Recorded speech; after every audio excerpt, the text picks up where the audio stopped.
Hey guys, at BV Benson here, and it's time to get this thing on the ground. All right, we're gonna do the front wheel. We're gonna get this thing on center stand by the end of the night. So I think it's time to just start kind of putting things away. I'm gonna get the tank out of the way. I want to make sure that I don't scratch that up. We'll get that out of there. And you know what? I'm actually gonna pull the battery out of this thing too, just because, you know what? It's a little bit of added weight. And if something were to tumble, I sure would hate for part of that to be my battery. So I'll leave that out.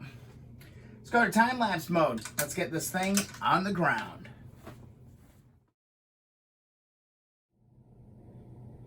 And there we go.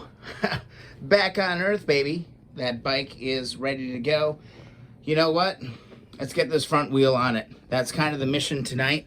Let's get the front wheel going. Maybe we'll get the front brake going. Whatever, but let's get a wheel on the front. I went ahead and took my axle. Remember how I had to ream on this thing to get it out? I took it to my grinding wheel, took it to the wire brush, and cleaned it up. Now, it's not perfect, but I really don't mind. It's got character, you know, battle scars, if you will, but it's going to look absolutely fantastic. Got to dig through some parts. Got to go find the front clamps. And here's what you're looking for. These are what's going to hold this wheel on. I'm going to have to go hit these on the wire wheel just a little bit too. Much better, huh? Amazing what a little time on a wire wheel will do. Again, these are pointing towards the ground, so I'm not totally, you know, dying for these to be perfect, but those are going to look great. You should have a washer and a nut for each one of the pegs. So, let's get going.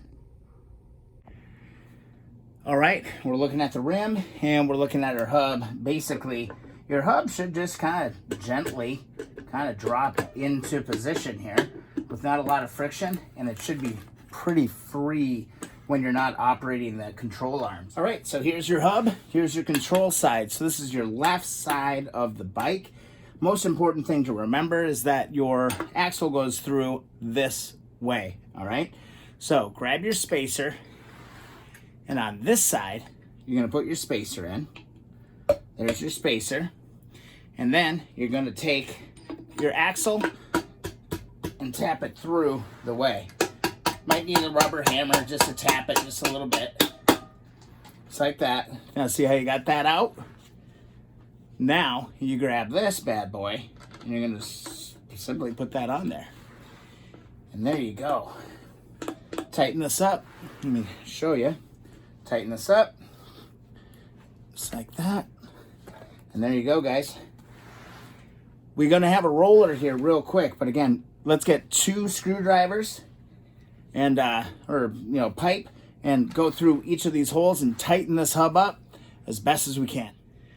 All right, so here, remember, we've got our flat edge right here. I'm just gonna grab my crescent wrench, put that around there. I'm gonna go around to the other side, stick my screwdriver in on this side, and give this thing a nice torque. And we should be good to go. Give it a good push. Just like that.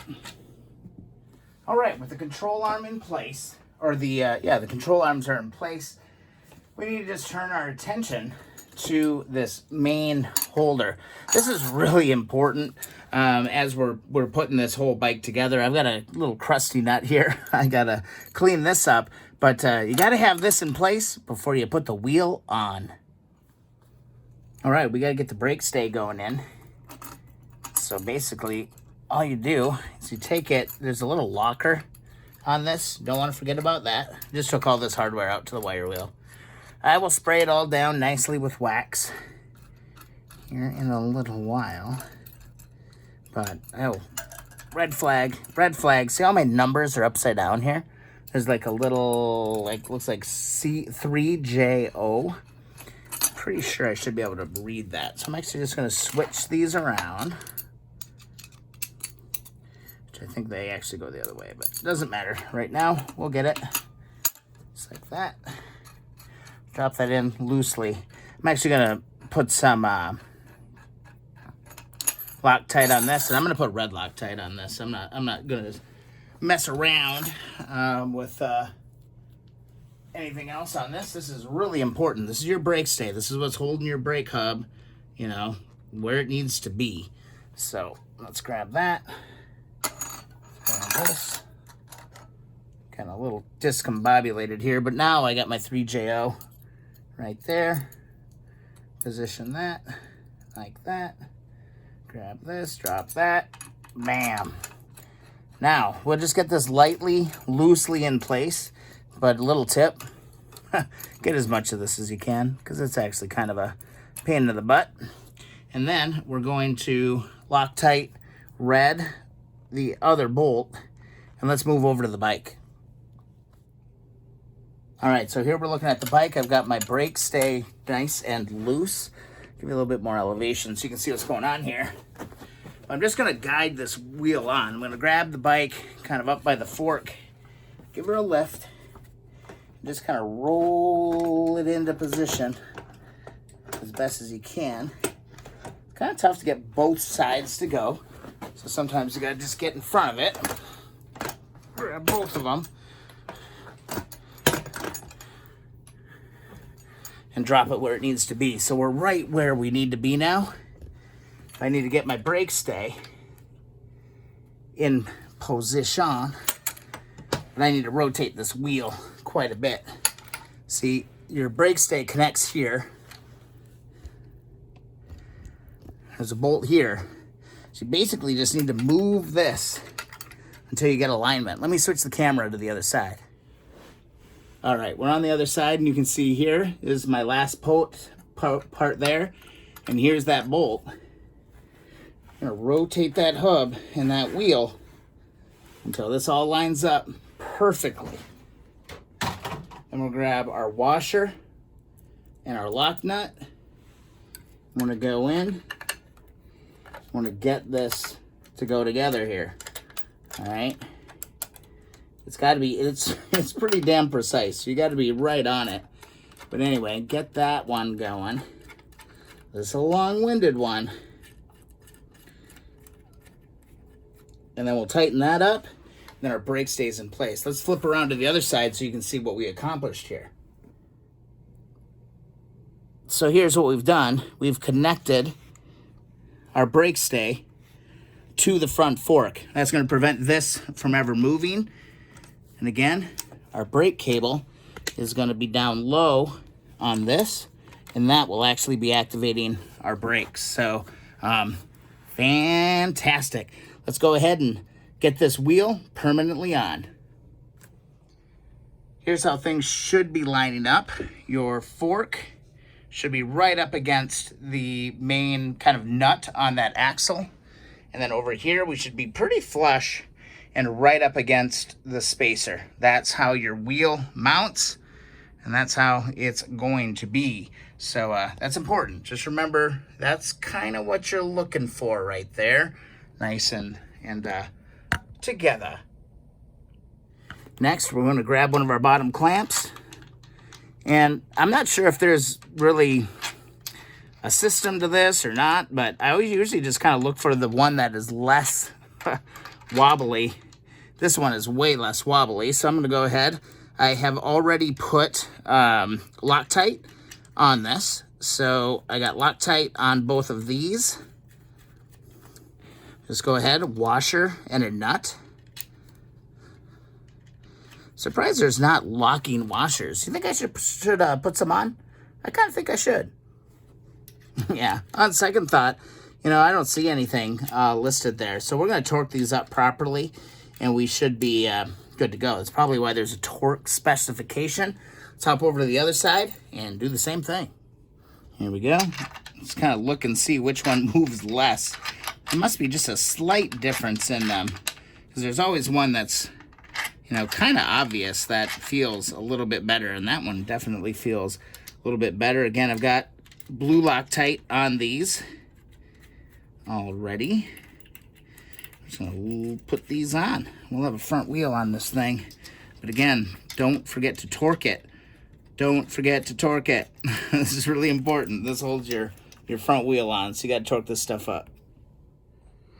And here we go. Just go straight to the book. There's a torque specification guide. I take a look here. Looks like front fork axle caps. That's what I'm going to guess. So it's saying that I should have 19 to 24. Where's the front axle nut? Front axle nut would be the one on the side. Yeah. 19. Let's do front axle caps. That makes sense. 19 to 24 pounds. So here you go. Got my torque wrench. I've got my 14 millimeter on it. And I'm just going to look at it. It's really tough to see, but there's little numbers in here. And I'm going to go, there's 20. So I'm going to go above 20 for sure. And about 24 it said, right? Just going to set that to 24. I'm going to tighten my end. I'm going to go around and let's tighten these up. Let's see how this goes. All right, got my torque set. Ready to go. Dive right into this. Again, even pressure, not going like cranking on one side and then going to the other. I'm kind of balancing the pressure that I'm putting on this stuff until we get the crack in the torque wrench. That's what we're waiting for. Other side, I'm not even going to edit that. I'm just going to move you. How about that? All right, same thing on this side. And we'll get this all torqued up. Get this proper. It looks so cool, guys. Oh, come on. Get my knee behind here. There we go. And there we go. All right, there's a front wheel on this motorcycle. Let's get it on the center stand. Pick her up. And there she is, guys. Up on one wheel. How about that? All right. This feels fantastic.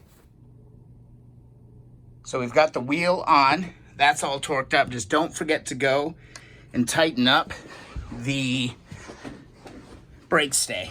2 bolts. One back here and one down on the front. Don't forget to do that. Woo! That is pretty cool. This bike is now up on its center stand, begging for the rear wheel, begging for front brakes, begging for all kinds of things. Or front brake cable, I should say. But I'm going to stop here, guys. We got the front wheel on. I'm going to torque all that back up for that brake stay. Don't worry about that. And we will continue on.